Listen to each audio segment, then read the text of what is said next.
Bueno, compañeros, entiendo que ya me están escuchando. Eh, eh, He estado revisando para efectos de este conversatorio, de esta presentación, varios de los aspectos más importantes de lo que el gobierno ha dado en llamar la Ley para Defensa de la Dolarización, que reforma el Código Orgánico Monetario y Financiero. Empiezo. Bueno, como parte de los compromisos con el FMI, ya lo dijo una compañera, el gobierno es prácticamente el conserje del FMI en el Ecuador. El gobierno ha enviado a la Asamblea Nacional el llamado Proyecto de Ley para la Defensa de la Dolarización, que reforma el Código Orgánico Monetario y Financiero. Lo envió el 8 de febrero por primera vez.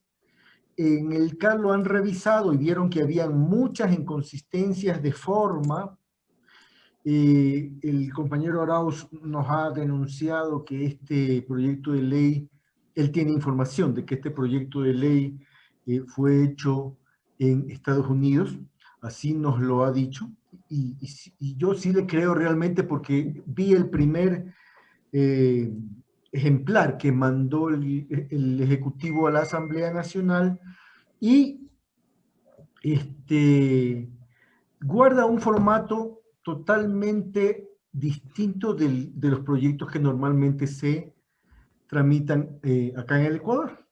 Entonces lo ha devuelto la Asamblea Nacional y el día 23 de febrero, es decir, el martes pasado, mientras el Ecuador se horrorizaba con la carnicería que se ha dado en las cárceles del país, el presidente de la República ha enviado nuevamente este proyecto de ley a la Asamblea.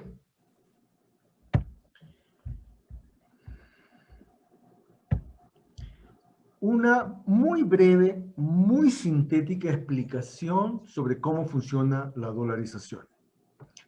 A ver, el Ecuador dejó en el 2000 de emitir su moneda propia, su moneda soberana, que era, como lo recordamos, el sucre. Y adoptamos la divisa que era en ese momento, ahora ya es el dólar incluso para las transacciones internas, por lo que la emisión monetaria, que es uno de los elementos de política económica importantes, la política monetaria dejó de existir como instrumento de trabajo para la planificación de la economía ecuatoriana, para la ejecución de la economía ecuatoriana. Por lo que la existencia de dólares en la economía está determinada por los flujos de entrada y salida de la divisa, es decir, nosotros no podemos más que acuñar moneditas de 50 centavos para abajo, la gran cantidad, el grueso de la masa monetaria depende de las entradas y las salidas. Las entradas están en general, esto es muy sucinto, determinadas por las exportaciones, las remuneraciones, es decir, las remesas del exterior. Si fuéramos un país desarrollado, fueran las remesas que mandan las compañías a sus oficinas centrales, pero como somos un país subdesarrollado que exportamos, y en eso han tenido que ver los mismos que están induciendo este proyecto de ley, lo que exportamos ahora, o lo que exportamos en el 99-2000, y realmente desde los 80, la mitad de los 80 para adelante, fue compatriotas ecuatorianos a trabajar en el exterior. Eso es lo que exportamos. Por eso las remesas de los compañeros, de los hermanos ecuatorianos, es parte de las entradas de los dólares a nuestra economía. Y otras entran por préstamos y entradas de capital cuando hay inversión, etcétera, ¿no? Las salidas están hechas por las importaciones, obviamente que tenemos que pagarles a los productos que traemos del exterior, las remuneraciones de las compañías que mandan al exterior y las salidas de capital, que en eso sí somos campeones. Ya vamos a hablar más adelante de eso.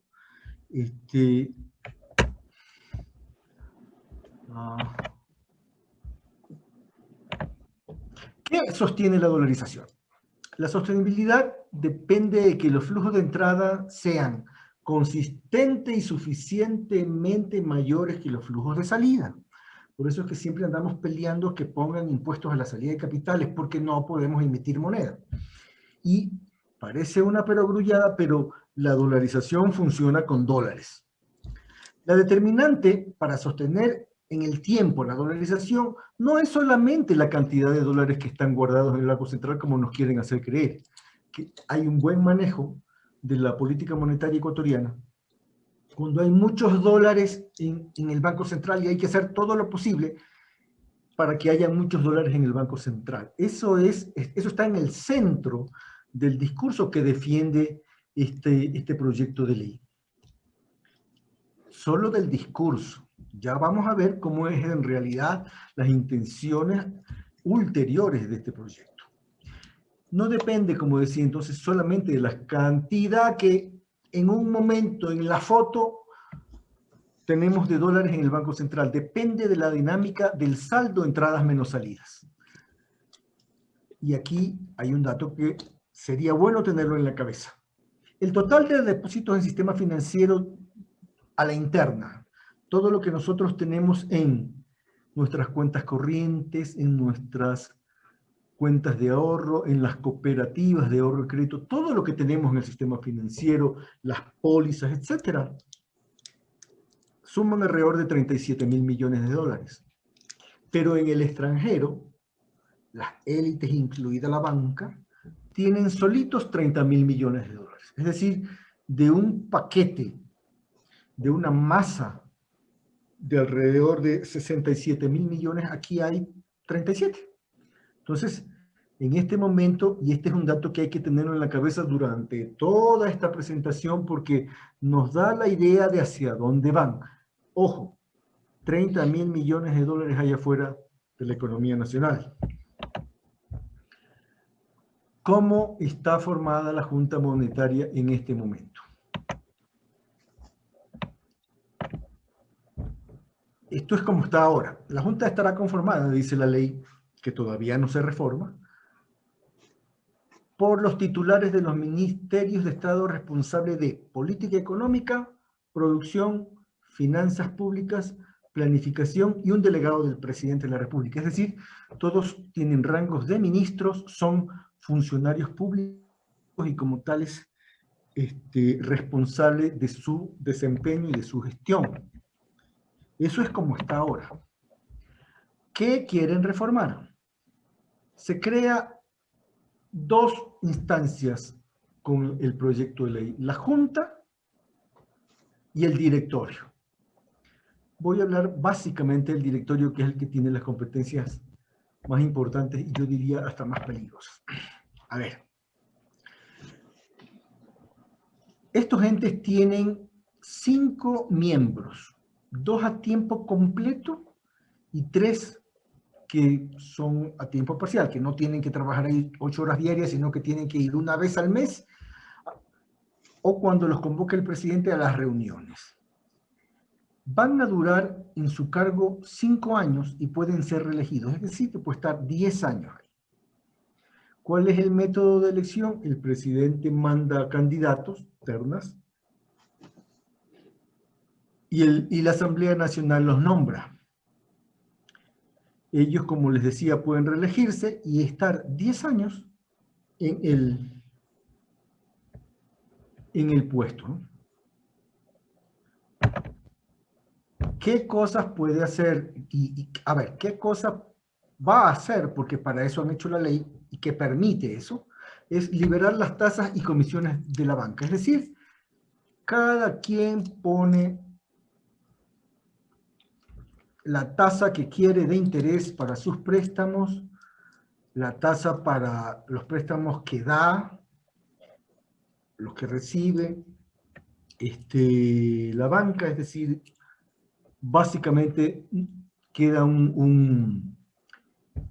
queda un campo abierto para que en términos de intereses y comisiones, que van de todo para sacar plata de un cajero, etcétera, todo lo que sabemos que pagamos en comisiones, queda libre de cualquier control.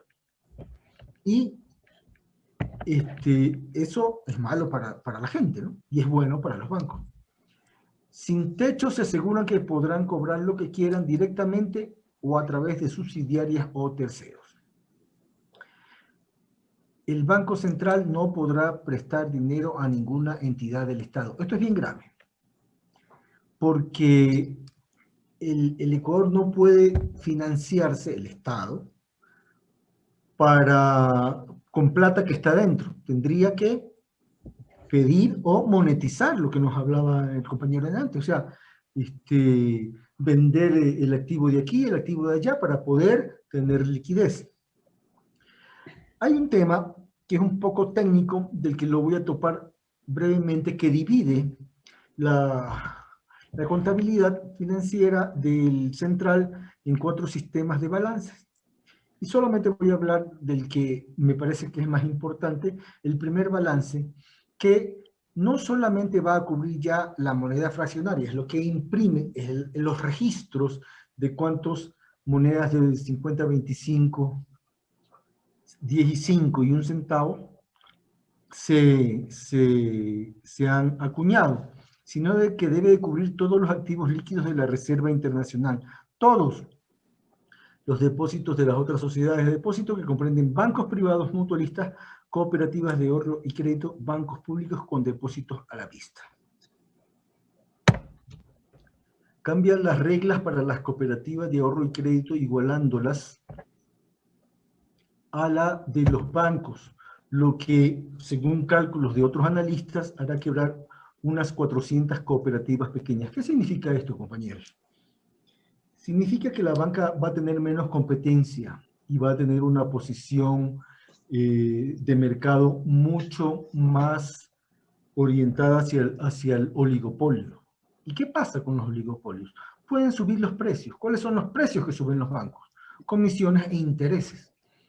Es decir, otra vez, una disposición de esta todavía proyecto de ley que beneficia exclusivamente a los bancos y perjudica a la mayoría de los ecuatorianos. Lo que les voy a decir en este momento ya es una de las cosas más graves que plantea este proyecto de ley. Este proyecto de ley deroga el artículo 98 de la Contraloría General del Estado, que dice, y me voy directo a la parte subrayada, realizará un examen anual del manejo y de los estados financieros de los recursos de la Reserva Internacional de libre disponibilidad, debiendo verificarse la información que sustente su formulación, ejecución, liquidación y correspondencia contable, sustento legal y económico. Esto lo derogan. Esto que estoy leyendo es lo que dice el artículo derogado ahora. Es decir, mientras el presidente de la República, cualquier ministro, cualquier funcionario público, le tiene que rendir cuentas a la Contraloría General del Estado respecto de su gestión, estos señores que van a manejar nada menos que la Reserva Internacional no van a tener que rendirle cuentas a la Contraloría General del Estado. La pregunta es ¿por qué? ¿Qué hay detrás de este blindaje legal que le hacen a estos cinco personajes que van a tener en sus manos la Reserva Internacional del Ecuador? ¿Por qué a ellos no los puede revisar la Contraloría? Como una anécdota, no es anécdota, es más bien otro puntito, a lo mejor no sea grandes cantidades de dinero en términos de todo lo que se maneja ahí, pero en términos privados sí. El Banco Central va a pagar intereses por el encaje bancario. Es decir, eso que nos dicen que es la reserva para garantizar a los depositantes y que salen a decir que esa no es la plata que debe topar el Estado porque es de los depositantes, va a pagar intereses. Y la pregunta es, ¿a quién le va a pagar intereses? A los que depositan ahí, pues los bancos. Y esos intereses no van a llegar a nuestras cuentas corrientes ni de ahorro. Esa se va a quedar en los ingresos de los bancos. Entonces, esas zapadas también están consagradas aquí en este proyecto de ley.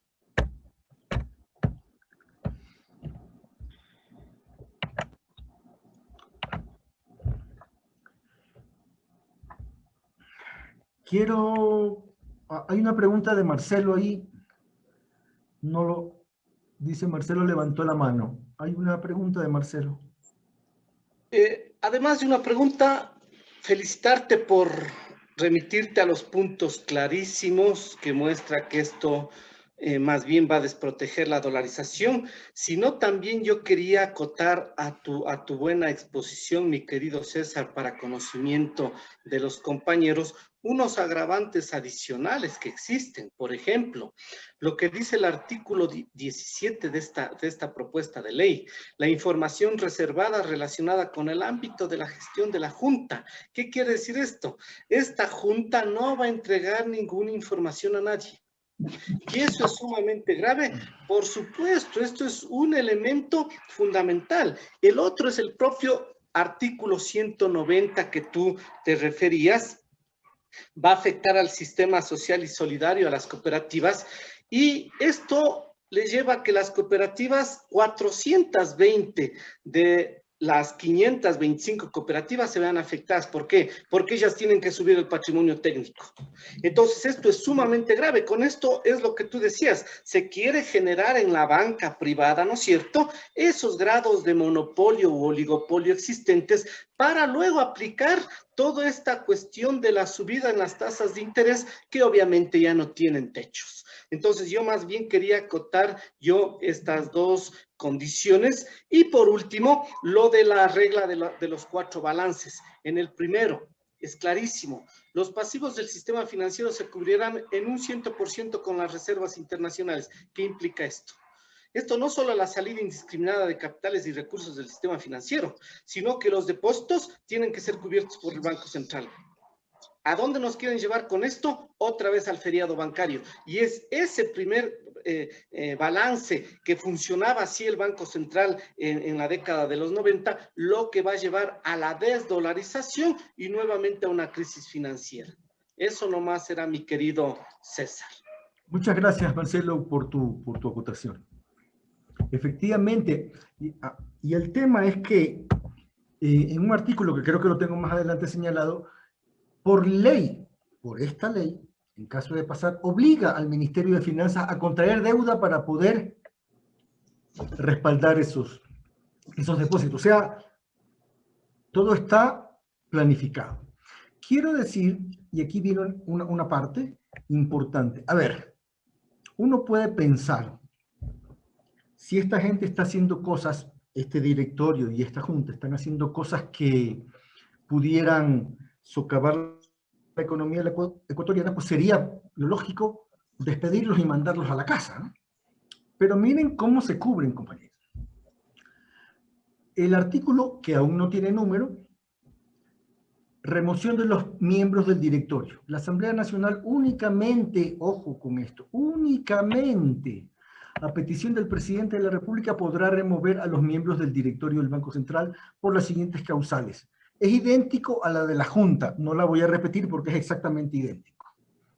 1. Incumplimiento de los requisitos habilitantes para ser miembro del directorio, incluyendo causales supervinientes, es decir, si presentaron un título que no era de 4º nivel o adquirieron acciones de un banco en un porcentaje mayor al que dice la ley, pudieran ser removidos por la Asamblea. 2. No asistir sin justificación a 3 sesiones consecutivas o a 5 dentro del mismo ejercicio económico, es decir, por no ir. 3. Incumplimiento del Código de Ética del Banco Central. ¿Quién va a hacer el Código de Ética a propósito, no? Está bien cumplir el Código de Ética, pero lo va a hacer la Junta. Ellos mismos van a hacerse el Código de Ética. 4. Incurrir en conflicto de intereses en el ejercicio de sus funciones. Esto uno podría decir, qué bueno, se va a controlar que no haya conflicto de intereses.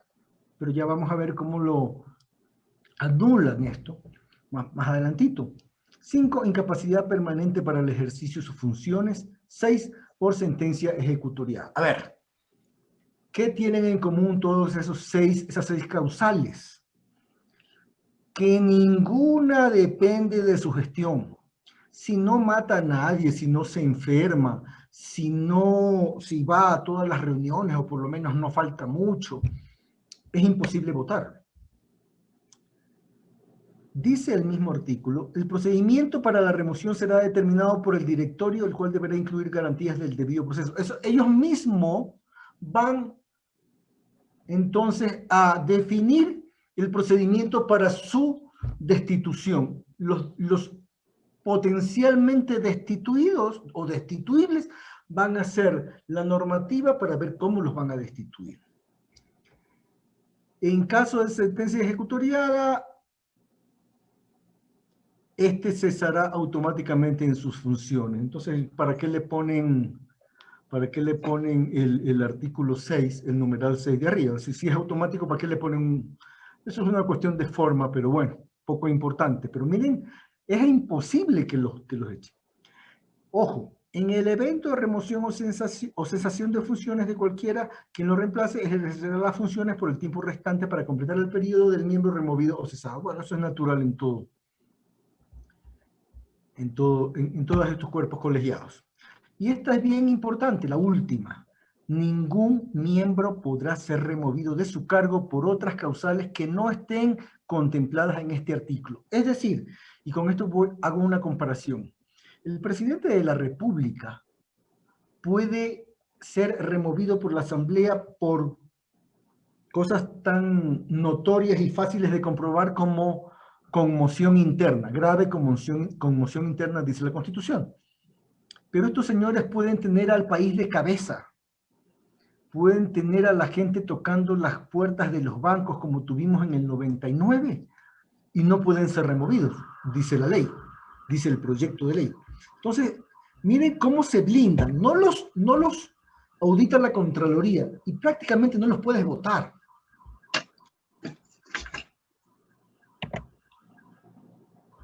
¿Qué implicaciones económicas tiene este proyecto de ley? Debilita la dolarización al facilitar fuga de capitales, derogando límites a cantidad de dólares que las entidades financieras pueden tener en el exterior. Es decir, viva la fiesta. Se empuja al Estado a adquirir más deuda para financiarse. Aquí quería comentar algo. Efectivamente, el proyecto de ley prohíbe al Banco Central financiar al Estado, que es el gobierno central, los GATS, son las instituciones, las empresas públicas, etcétera. No puede. Pero sí puede, dice la ley, la misma ley, financiar a el sector bancario privado, el sector financiero privado, los bancos. ¿Y cuál es el mecanismo de financiación? Mediante operaciones de redescuento, dice. ¿Cuál es la operación ¿Qué es operaciones de redescuento? Operaciones de redescuento es que va un banco con papeles, con títulos, cartera, a venderle al Banco Central o a pedirle un préstamo contra la cartera. Compañeros, el gran peligro aquí es que el Banco Central fluya dólares reales al sistema financiero, los saque del Ecuador y el Estado se quede con cartera incobrable. Compañeros, esa es la historia de la AGD. Se quedaron con bienes extremadamente sobrevalorados. Hay una grieta ahí para la corrupción tremenda. Entonces, compañeros, esto es uno de los más peligrosos de los más peligrosos artículos de esta ley. Obliga al Ministerio de Finanzas a adquirir deuda para tapar los huecos de la banca. Eso es un salvataje, en otras palabras. O sea, que el Estado, para no andarle poniendo nombres misteriosos, el Estado, por obligación de la ley y mediante el Ministerio de Finanzas, tiene que contraer deuda externa, que la pagamos todos los ecuatorianos, para que el Banco Central, con este nuevo proyecto, pueda respaldar todo lo que se llevan al exterior. Clarito. Otra de las cuestiones, creo que ya lo puse, que se pagará intereses sobre el encaje bancario, sí, ya lo puse. Ese es un premio por cumplir la ley. Los costos sociales de la implicación económica de fondo, de prohibir el financiamiento del Estado, son inaceptables, compañeros. O sea, esto que parece etéreo ahí, medio raro, en términos de lo que pasa en territorio significa menos hospitales, menos médicos, menos escuelas, menos profesores. Esto significa una baja terrible del nivel de vida, especialmente en los sectores medios y bajos, compañeros. Con esto, la clase media, gran parte de la clase media, se va a ir para abajo. Eso ténganlo por seguro. Entraríamos, esto no está escrito, entraríamos en lo que se llama, y ya estamos quizás a un paso de eso, varias operaciones se han hecho en este gobierno, de lo que se llama la crisis tipo Ponzi, es decir, cuando un gobierno solamente puede pagar una deuda mediante la adquisición de otra deuda. Eso, estamos a un paso de esto y con esto se va a acelerar. ¿Cuáles son las implicaciones constitucionales de este proyecto de ley? Aquí yo lo dejo planteado, esto yo no soy abogado, pero lo dejo planteado para que los expertos en leyes puedan tener una base o formular algún criterio. El artículo 261 de la Constitución de la República establece que el Estado central tendrá competencias exclusivas sobre las políticas económicas, tributaria, aduanera, arancelaria, fiscal y monetaria, comercio exterior y endeudamiento. ¿Por qué pongo esto? Pongo porque si estas personas, Dios no quiera, pasa la ley y los nombran y para abril ya están nombrados, van a durar el último mes de Moreno, todo el gobierno siguiente y un año del gobierno subsiguiente. Es decir, compañeros, prácticamente el Estado central ya no va a tener nada que hacer porque no los puede votar. Entonces, en mi opinión, reitero, no soy abogado, en la práctica esta ley saca de la posibilidad al Ejecutivo de manejar la política monetaria. Y un poco y mucho de la fiscal, porque con esto de que ya no puede financiar, la política fiscal también se afecta. El artículo 303, la formulación de las políticas monetarias, crediticias, cambiarias y financieras es facultad exclusiva de la función ejecutiva. Acordémonos cuando decíamos, hay 5 miembros de estos cuerpos colegiados, de los cuales 3, es decir, la mayoría, no son funcionarios públicos ni van a ser. Solamente van una vez al mes y les pagan unas dietas. Son personas que no le rinden cuentas a la Contraloría General del Estado. Entonces me parece a mí que esto viola el 303 en la que dice que es el Ejecutivo que tiene la facultad exclusiva del manejo de la política monetaria. El 120, la Asamblea Nacional tendrá las siguientes atribuciones y deberes, además de las que determine la ley numeral 9. Fiscalizar los actos de la función ejecutiva, electoral y de transparencia y control social y los otros órganos del poder público y requerir a las servidoras y servidores públicos la información que considere necesaria. Es decir, compañeros, estos 5 guardianes de la galaxia, que en realidad son los guardianes de los intereses bancarios, por la Constitución, a mi criterio, tienen que rendirles cuentas y tienen que someterse a las facultades fiscalizadoras de la Asamblea Nacional. ¿Cuáles son las implicaciones políticas de esto? El perfil de las autoridades del Banco Central que establece este proyecto de ley es tal que es inevitable que sean a la banca, que les piden 10 años de experiencia en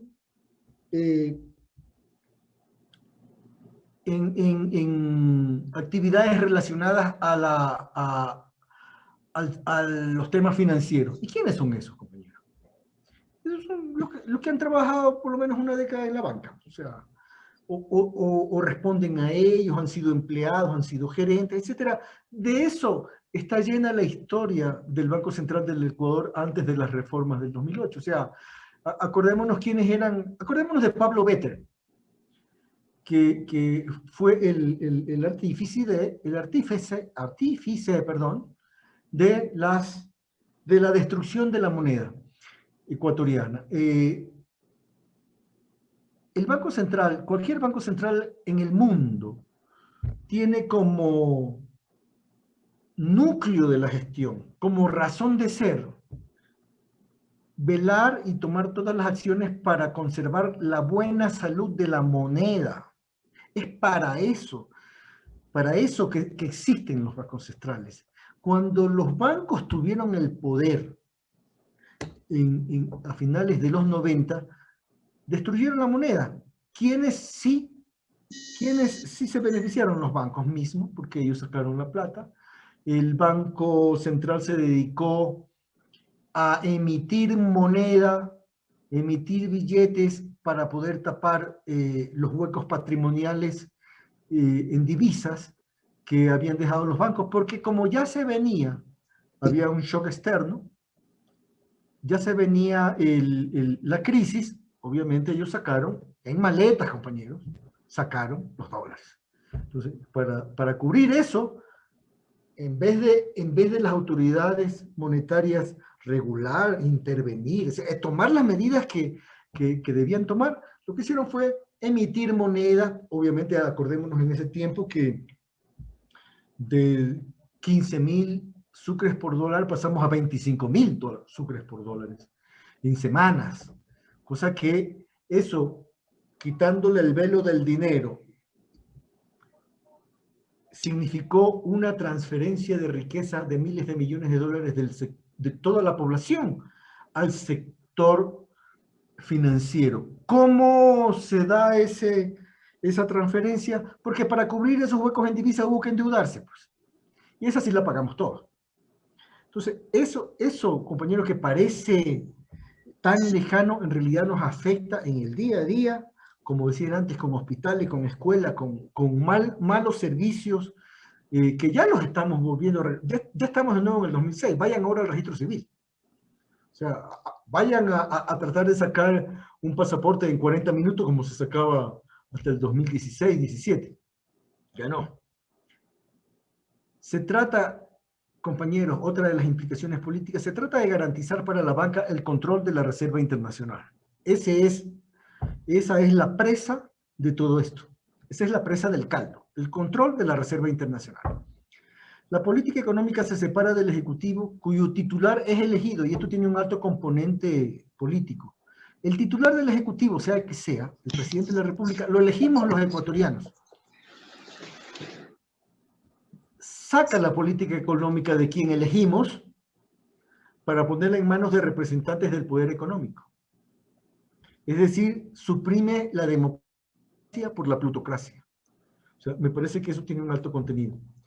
Induce a seguir el círculo vicioso de endeudamiento, lo que ya dije, al no financiar el Banco Central al Estado, le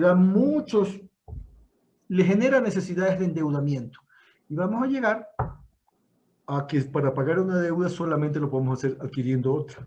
Al final, solo queda desdolarizar. Esta